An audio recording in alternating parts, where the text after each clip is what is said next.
Sorry, Dore, I'm getting distracted because I'm watching West Brom and Brentford. Don't worry about it. Don't worry about it. You can still. It's fine. Right, everyone. I'm all. Come on. I'm all good. Right, hello, everyone. I'm not. No. How come you're here? It's live. It's live. That's live. Right, hello, everyone. It's Mr. Dore with Dore at Home, and we've got a special guest, Mr. Silver Fox, Mr. Malcolm Owen is here. I don't. I can't take you seriously. Oh, yeah, but yeah, how's everyone? This is Malcolm Owen, Forest fan, Silver Fox, as everyone calls him. And big game on Sunday. Clever man, as everyone calls him. Big game on Sunday against Huddersfield. As you know, we went to their ground and we lost. Was it 2-1, Malcolm? Yeah, 2-1. Yeah, we should have really. They did outplay us, Ben, but we did have enough chances in the last 5 minutes to equalise. But yeah, it was the game before Christmas, wasn't it? Yeah. Well, we went to a tour night out, didn't we? Went to Curry. Yes, we did, didn't we? At the Indian. Craig wants to get added on because he's forgot the link. Yes. Did you enjoy your Chinese? Yeah, it was good, thanks. Yeah, it's nice.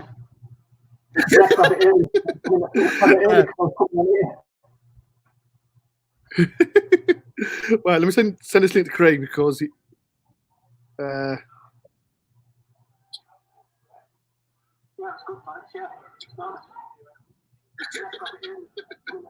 Right, Craig, I've sent the link, Craig. But yeah, massive game coming up on Sunday against Huddersfield. Huddersfield, like I said, the beaters at their ground 2-1. So hopefully we get revenge. Malcolm, are you looking forward to it? Yeah, I am. Yeah, it's we've got to get back to winning ways. I mean, we were unlucky against Wednesday. We should have held on, but yeah, we need to get 3 points on Sunday. It's if we've got any serious ideas about going up. I mean, there's a big weekend in the Championship this weekend. They're all 6-pointers.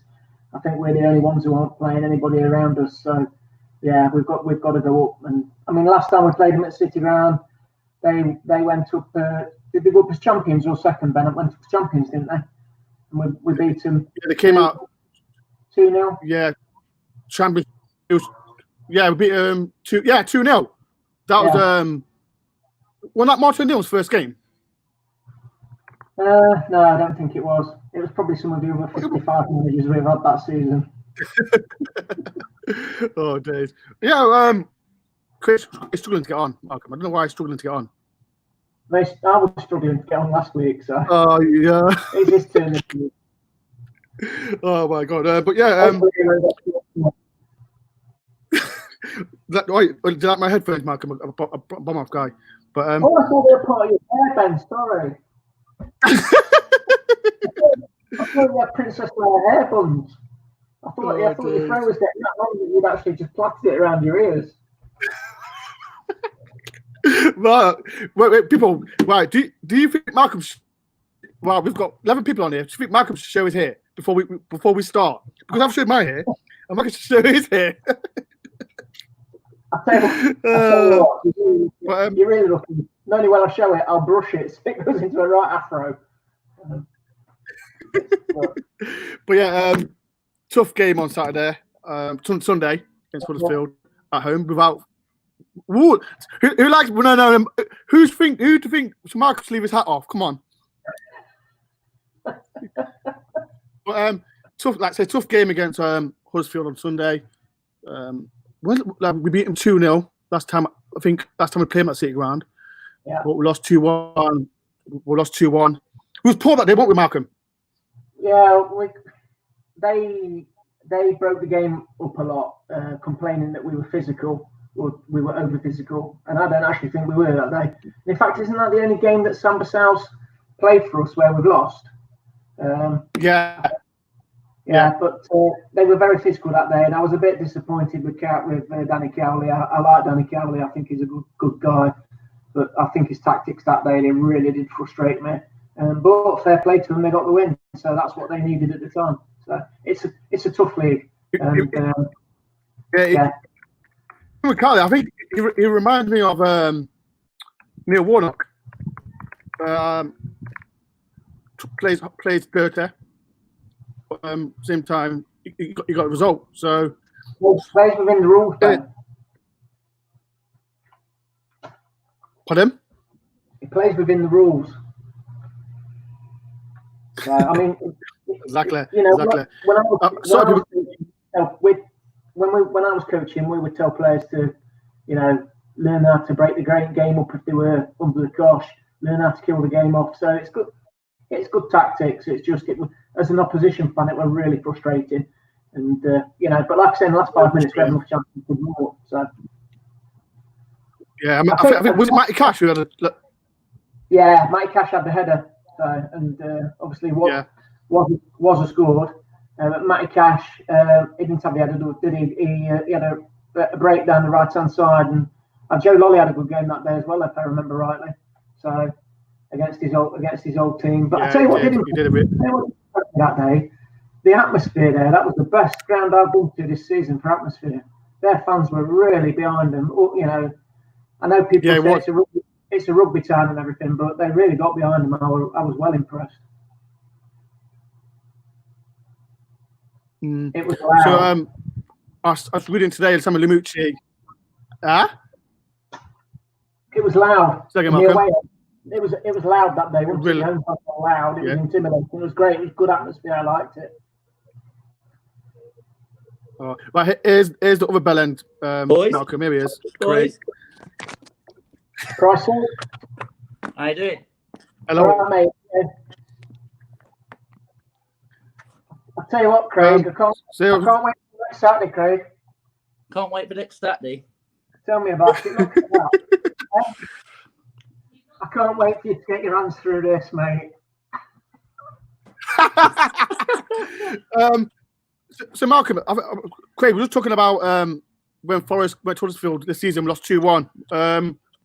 What was your thoughts on the game? Oh, I think I caught a bit of what Malcolm said earlier. He wasn't the fairest of teams, was he? No. Well, like I said, he played against the rules. We just didn't handle it that day. We didn't handle the physicality. It was like a Neil Warnock team, wasn't it? Yeah. That's what it felt like, being an opposition fan. Definitely, it's they definitely learned, you know, to break the game up and roll around on the floor every time we did a challenge, and then they'd be down for 20, 30, 40 seconds, and it was very frustrating. But fair play to them, they got the 3 points. It was the only game that I've seen our lot get frustrated. Players, management, the only game that I've seen us get like that. I was saying, Craig, it's the only game. I think it's the only game Samba South played for us where we've lost. Yeah, it is. Yeah, so it shows, doesn't it? Yeah. So I've seen today Limucci's Samba South's back and Watson's back. Is that a bonus for us for Sunday's game? We'll see. Yeah, we'll see. I think so. I think definitely. I think it depends. It depends how Benny Watson is after having quite a long break, having a lot of time that's off. it. With his age, but Samba South. Same with Samba South, really, because obviously having such a niggling injury, he just hope he lasts through the game. Yeah, but I think, but even if we get 65 minutes out of South and he does a really good job, I'd be happy at the moment. Yeah. Take nothing away from Brennan Johnson, because I think he played really well last week, and he set up a couple of chances. He did really well in that midfield. Take nothing away from Brennan, but we need Samba South in there. We need that. We need that person who can put their foot in, leave the foot in, and win the ball, put the fear of other midfielders. Does the ugly stuff? Yeah, does the ugly stuff, and then other players around him can do the creativity. So I saw on Twitter. I saw on Twitter yesterday somebody was saying what about putting Matty Cash in central midfield? I was like, No. well, he can't play right back. You can't move him from where he's playing. You can't move him. There's no chance. I've seen that, Malcolm. Why? Why would you want to do that? Malcolm. Ben, What? he can't Malcolm, play what's right back. Let's play midfield. Malcolm, what's that? What's that? Where's your beer? My beer? No, I've had one tonight. I had one when we're doing that. One's enough. That's the last. No more rum cocktails. No more rum cocktails. But from Wednesday's team, like, what players would you replace for this game for Sunday? Well, like in midfield, if you can have Watson and Sal starting, to me, you have Watson and Sal starting. So that's obviously the centre pairing then goes out. But other than that, there's not a lot you would change, is there? Nah, if all are fit and firing. I think you've got to trust Sabri, and he's done. I trust him to start his best 11, whatever that 11 is, because we don't see him in training in the week, and we don't know what they're like. We don't know how they're performing. We don't know what's going on behind the scenes, outside the match. And I trust Sabri to pick the best 11 that we've got available. So that's all we can do. And I think this time, wherever he can, he's got to stick with that 11, not do what he's done in games, because he's got that little mini season. Wherever he can, stick with that 11 and get the best ones out there. Well, it's like tournament football now, isn't it? Yeah. Okay. Right, before we carry on, Huddersfield fans coming on now, and the name is Brad. So here he is now. Hi guys, you all right? Hello, Brad. How you doing? You okay? Right, pal. Yeah, no worries. I'm good, guys. Thanks for having me on. Hope you're all well. No, thank you very much for having me on. Coming on. Brad, this is Malcolm, and this is Craig. Nice to meet you, lads. All right. Ben, that's weird. You actually used my name. Brad, we call him the Bell End. So if I call him Bell End, I apologise. Fair enough. So Brad, we've got another one. Is it Matt? Yeah, Matt should be joining. Okay, here's Matt now. Hello, Matt. Good. How are you? I'm fine. How are you? Yeah, all good. All good. Very warm tonight. Thank you for coming on. No problems. Sorry, lads. We were talking about Nottingham Forest season so far, but can you tell me Brentford 1-0 up? Yeah, sorry. Great. So, Matt or Brad, from the start, how's Huddersfield's season start so far? Oh, well, Matt, do you want to go first, or shall I take that? When you started talking, then I was quite thankful. Yeah, why not? Yeah, where do you start? I guess. Yeah, it's not been the best. Let's be honest. It's certainly not been the best. I don't think we didn't have massive expectations at the start, especially when you go down from the Premier League like we did. We went down, like a stone. We certainly weren't thinking that we would be able to bounce back, immediately and romp to the title or anything. I think once we saw where we were at with the summer recruitment, we didn't really spend much money, and a lot of players went out, and the talk was mostly around balancing the books. I think we expected a season to maybe start poorly, find our feet, and then sort of gravitate towards mid-table. And I think once we got rid of Jan Ziva, that did start to happen under Danny and Nicky Cowley. We put some good performances together, brought in a couple of new players, but I don't think in the summer anybody was really under the impression of quite how mentally damaged a lot of the players were. I think that is the real key, really, is the way we went down. The way we went down was pretty bad. And when Danny and Nicky Cowley came in, one of the first things that they said was these players are pretty mentally damaged and almost traumatized, if you like, from a really bad season in the Premier League. And what we're seeing is a number of players who have good talent. The good championship players are just not performing to the levels that we've seen before. And I think we've got a number of other good players in the squad, a number of good young players, and maybe they're just not getting the right kind of experience around them to push them on. So what we're seeing really is a team which is underachieving, but grossly inconsistent at the same time. But there are flashes here and there. We have turned up on occasion and showed that we've actually got some talent in the squad. It's just at the minute it's a little bit few and far between, which is the problem. No, I'd agree Before with that. you came on, we was talking about Before you come on, we was talking about the way Huddersfield played when Forest came to you lot and you won 2-1. Are you impressed the way the Cowley brothers play? Oh, I think Tom Brady, you can have that one, yeah. Yeah, I think that's a bit of a tough one. I think because we had such a bad start to the season, like 1 point after 8 games, I think we've kind of accepted whatever kind of style gets results. So I think we obviously, when the Cowleys joined, we went on like a 7-game unbeaten run. And when we beat Brentford 1-0, it was kind of like a, shithouse performance, if you like, backs against the wall and trying to counter. I think there has been games where their style's been good. I mean, the one I can think of most obviously was like the Charlton match where we won 4-0. But I think it's hard to say really, because we've always been kind of like just trying to survive. So I've not seen. I don't think I've seen anything consistent enough to say there's been a good style that we can see going forward. I think if we stay up, and given how we played on Saturday, it is a big if at this point. I'd be really interested to see what kind of style they make. I mean, obviously they like to play 4-2-3-1. So I think it's kind of more, depending on how this season goes, we'll see more of a consistent style next season. Malcolm, Craig, have you got any questions, Malcolm and Craig? Go on, coach. Go on, Malcolm. I was going to say, so what are your actual expectations for the rest of the season? Are you just looking to consolidate what you've had before lockdown, or looking to really push on and form a platform for next season? Yeah, definitely. It's staying up is first and foremost the thing that we've got to do. If we go down, I don't think anybody wants to see League One again. It took us 11 years to get out of League One. It's the longest period we've been outside of the top 2 divisions prior to getting promoted in 2012. You don't think that's realistic, though, Matt, do you? Staying up? No, going down. Yeah, we're a point above relegation. You've got to look at it seriously. And the way we played Saturday, I'll be honest with you.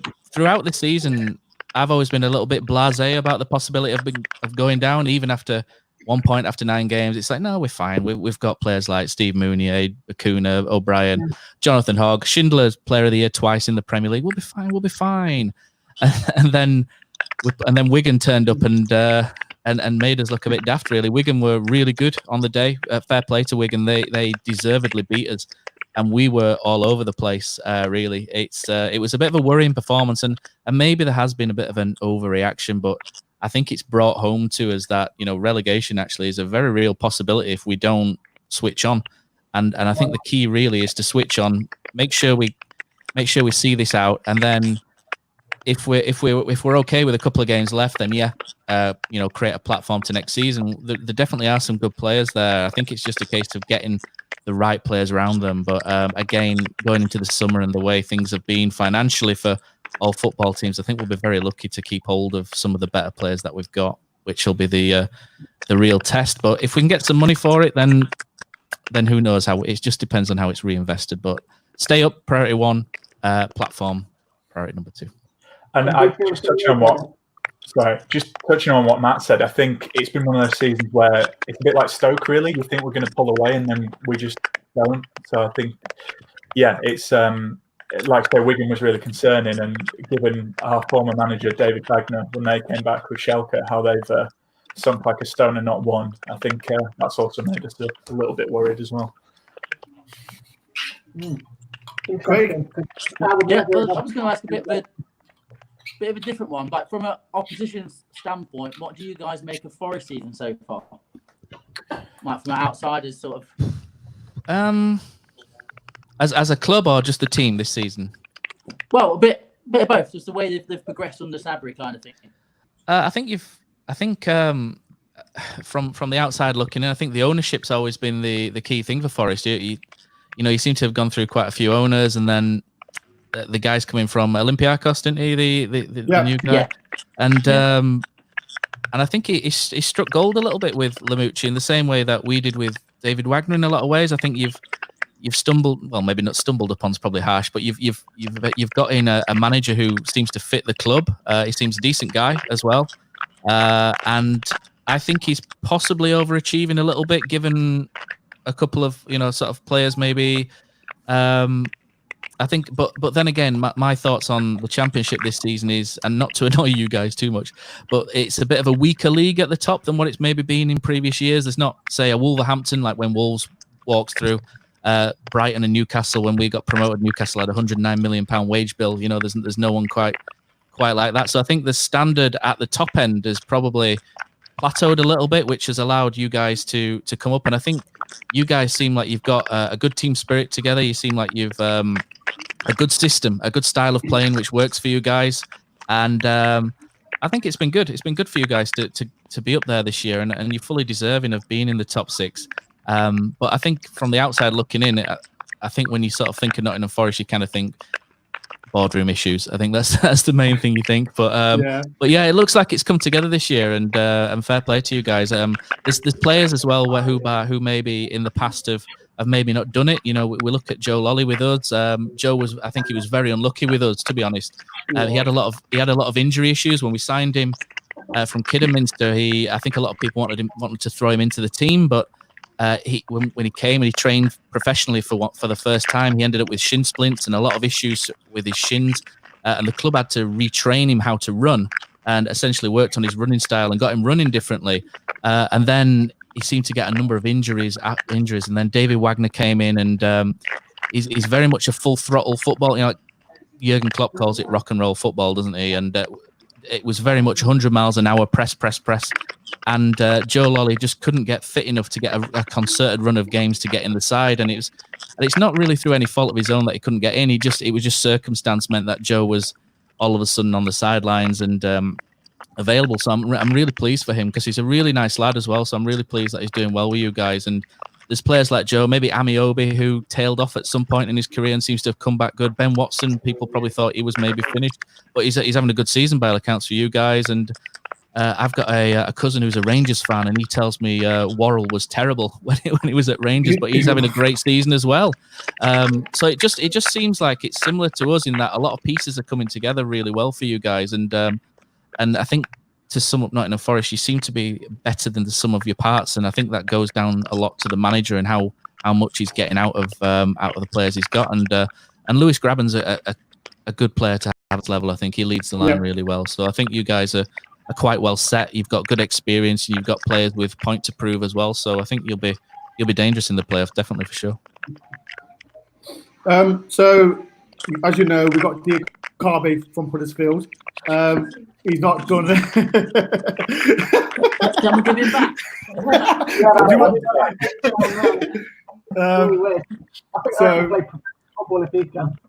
So I don't understand what happened to Diakhaby at Huddersfield. It's a tough one, isn't it, Matt? I mean, no, it's not. No, it's not. I think some of the funny things you look at with Adama Diakhaby is he was replaced. I think there's been a lot of pressure on him throughout his young career. Monaco signed him as a potential replacement for Kylian Mbappe. And you can look that up. That's a true story. Yeah, he's rapid. The guy's rapid. And he came to us, and I remember him playing his first pre-season. We played Lyon in a pre-season game, and Adama Diakhaby got the ball outside the box, and he had a shot from 25 yards, and I don't know how he managed to do it. It was like he'd stopped, in slow motion. He whipped out a sand wedge, and he managed to just loft this shot, and he put his full leg and his power straight behind it, and the ball just went like this up in the air and just slowly sailed out. And I think a little red flag went up at that point, but I think, in fairness, he probably just doesn't suit the style that David Wagner had. The Jan Sievert time with the club is take him back. No, mate. It's a no refund receipt, I'm afraid, on that one. So, but he's got a lot of raw material. I think, in fairness to him, he's got a lot of raw materials. If you're constantly able to get him behind defenses in that inside right channel, he can do damage with his speed. But if you sit off him and make him think about what to do with the ball, he's not very good at. He's not very reactive to what's going on in front of him. So all that you need to do is get him in behind, constantly in behind, and he'll put the ball across. So he'll put a low ball across. But outside of that is no, not with the ball. He's not the best dribbler with the ball. But I think he's off the ball, he is lightning, to be fair to him, but he's definitely got some raw tools there, but I think it just needs someone to maybe point him in the right direction. I don't want to call him Forrest Gump or anything, with the signs up in the crowd and what have you in the film, but he's definitely got some. He's got something about him. He's got a few tricks. He's got speed. It's just not coming together in England, and I think he had a tough time acclimatizing at first. He had a tough time moving over. I don't think he spoke great English, and it didn't go very well. Things at Huddersfield were a nightmare anyway, which is absolutely not his fault. And it's just not gone well for him with us. And sometimes you just need a move to reignite something. And I think Sabri Lamucci liked him when he was at Rennes. So I think he's definitely seen something in him at some point. And to be signed to replace someone like Kylian Mbappe there's got to be something there. And I just don't think we've seen it, and I don't think you guys have seen it yet. But there must be something there that a lot of people have seen. Let's put it that way. Malcolm, any questions? Not on Craig. Craig. Well, what do you see ahead for this weekend's game? As that's what we're here to talk about as well. How do you see that going for you guys? Well, I think it was quite interesting because obviously we were all a bit down after the Wigan game, but I believe only one team at home won last weekend, and obviously we saw the same thing in the Bundesliga. And this season we tend to play better, I think, against teams who were considered better.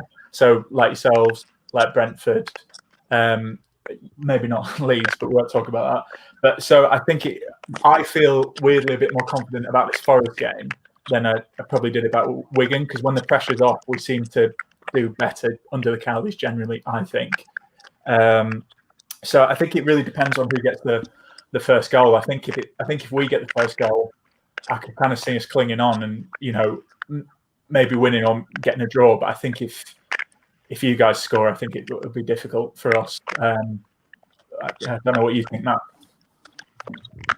I think the way we are, I think we're sort of tailor-made to take on certain teams better than others. Wigan, I know you guys thought we were quite aggressive and Neil Warnock style, didn't you, when we played at your place? And I was a bit taken aback by that, because I think we're a little bit soft at times, and we certainly were against Wigan. They were far more aggressive than we were, and they physically dominated us. Did Wigan, and I think we're a little bit. We struggle with teams that are physical and compressors, and I think one thing that Danny Cowley's constantly gone on about, and this may go out the window now, we've had a 3-month break, but he constantly talks about periodization and how when he came in, the players weren't to the certain level of fitness that maybe he wanted for them to play a certain way. So when we go away to Leeds, and Leeds really turn up the pressure for 10-15 minutes and play at a tempo which is really high, we can't cope, we can't go with it. And I think that's really what teams do to get the better of us, is they turn the heat up and we kind of wilt a little bit. Or physically, we were physically dominated at Preston. Preston absolutely ruined us away at their place with Jayden Stockley up front. He just stuck his elbows and knees in, and we really struggled with that. So I think maybe it was a one-off when you guys turned up, because we do have some young. We've got like Alex Pritchard, who plays 10. He's only small. Emil Smith-Rowe, really talented player, is Smith-Rowe, but he's just taking first steps into men's football, so he can be physically manhandled, if you like. Out wide, with probably Chris Willocks on loan from Benfica. He's probably not the most physical either, and to be honest, Kiefer Moore physically got to grips with Christopher Schindler, one of our best players last week, and really pulled and pushed him around. And physically, we seem to struggle. So I think the key to us is if you can play at a high tempo or a high physical rate, we will struggle. If you stand off us, let us play, or if you overcommit, we've got the players that can pick you off on the break. So I think it just very much depends on your game plan, how you choose to play. If you can play at a high tempo with a lot of physicality, then we'll struggle. But if you can't, then we may be able to pick you off through certain areas. We've got some good players who can pick passes through, and some talent there who can do things in a flash, which a lot of people can't at this level. I think we've just summed up what happened in December when we played you, Mark, because we were quite physical. I didn't think you were physical in that game. I thought we were really physical in that game, and we pressed you hard. But you guys in that game really started to score the game, and you go down 20-30 seconds, break the play up, stop our momentum. And, the first goal, I thought that was against the play during that game. So I think it just summed up exactly how we used it the last time. So. Fair enough. So, yeah. So, there's another player that used to play for Huddersfield, and that was the Hefele. Hef, yeah. Bit of a hero. You're a bit of a hero for you lot.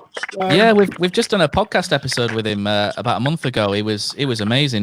We had him on our Takes That Chance. It probably wouldn't be that much interest for Nottingham Forest fans because it was more through his Huddersfield period and how he did through the promotion season in the Premier League.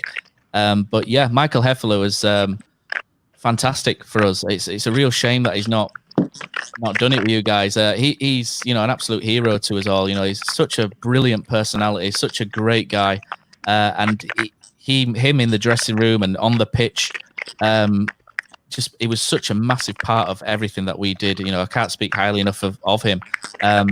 On our podcast, he actually says at the end of that season, 16-17, what happened was he was playing through a lot of injuries. I think he had a knee issue, Achilles, and he was taking painkillers to try and get through to the end of the season, because that's what footballers like that do. The warriors, if you like, people like Michael Hefele, they'll go out and they'll give you everything every time. And to me, it seems that that's maybe had a bit of an effect on his career, and he seems to have got one injury after another, and he just doesn't seem to be able to get fit, which is a real shame for you guys as well, because he does lack speed.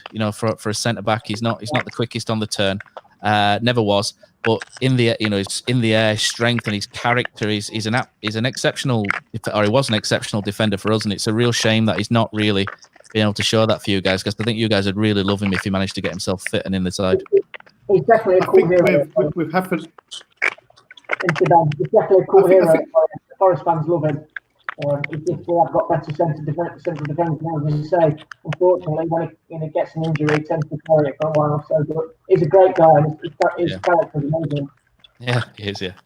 I think all the Forest players, they love him, but I know he's had a bit of personal issues why at Forest Ground. But he's a good player, but he's never going to replace Figueiredo or Worrell or even Dawson. I think it's a shame that you've not seen the best of him, and I really hope he does manage to turn it around, because if you've got Michael Hefele and Joe Lolly on your side, for the playoffs, I think a lot of Huddersfield fans will be cheering you guys on, to be honest. Yeah. Right, so Sunday's game against your lot, predictions. So we'll start with you, Brad. What do you think the score will be? I think 2-2. I think we'll score first. You'll ram on the pressure. It'll be 1-1. I think a high scoring draw. Personally, I think we'd take that, and I don't think that damages your guys' chances too much. And I think, obviously, given how you played against Leeds and stuff like that, I think you'll be good for the playoffs anyway. I quite fancy his dark horses, to be honest.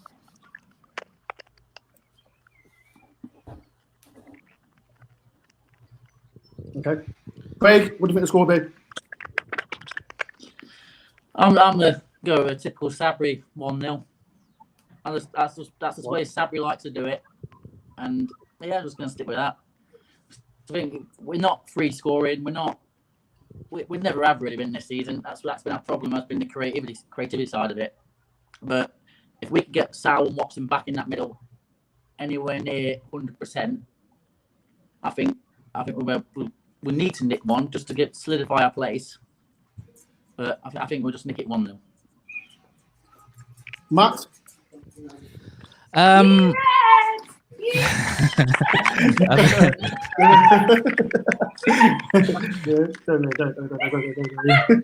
My niece. Got to love it on live, haven't you? I think if you guys score first, it'll be difficult for us, to be honest. But I think if we score first, I think there'll be a response from us. I think if we score first, we'll get something. But if you guys score first, I think we'll struggle. So I'm going to go with 1-1 with us scoring first and you pegging us back. Okay, Malcolm. Yeah, I agree. 1-1. I think Forest will go behind, and I think we'll get one back, and then I think we'll we'll batter you for the last 10, 15 minutes and not get anything. So, I really want Forest win. Don't get me wrong, but I've got a funny feeling it's going to be 1-1. I think it's going to be like you said earlier, Grady, like we've seen in the Bundesliga, where the away teams are doing much better than their own teams. So, yeah, 1-1 for me. Yeah, I think I was like the same. I think it'll be 1-1 as well. Like our home form is not big. What did you mean? We've got the score big Sunday. We've got the score big Sunday. Wait, which team? Forest, Huddersfield. Forest 2 and the other one 1. Up the Reds. No, The other one. Yeah, that's what we got in the Premier League. The other ones, yeah. So yeah, I think it'll be 1-1. To be fair, like I said, our home form is not been great for the last 5 game, boys. When's the last time we won at home? Was it Leeds? Yeah. Everyone at home this year. Yeah, so last home win. So yeah, our last our win was 1-1. So I'm going for 1-1. I'm going for 1-1. Go on, guy.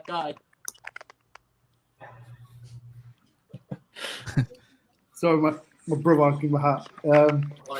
So yeah, I'm going to say 1-1 because it's going to be a tough game. But the Cowley brothers, I rate the Cowley brothers, but I just felt when we played against them, they were a bit aggressive towards our players. But I still rate it. They're a surprising duo, really, because you speak or you hear them after the game, and they come across really well. They're very eloquent. They're nice guys, and then you watch them on the touchline, and they switch. They're very aggressive. Very aggressive. Yeah. Not in a violent way, but just very, very at it and very in the game. Yeah. Very in the game. Yeah, but you don't really expect that when you hear him talk before and afterwards. You just think he's a thinker, a nice guy. And then because I sit behind them in the upper tier, and I've seen him go absolutely crazy on occasion. And to be honest, as a fan, you're not against that at all.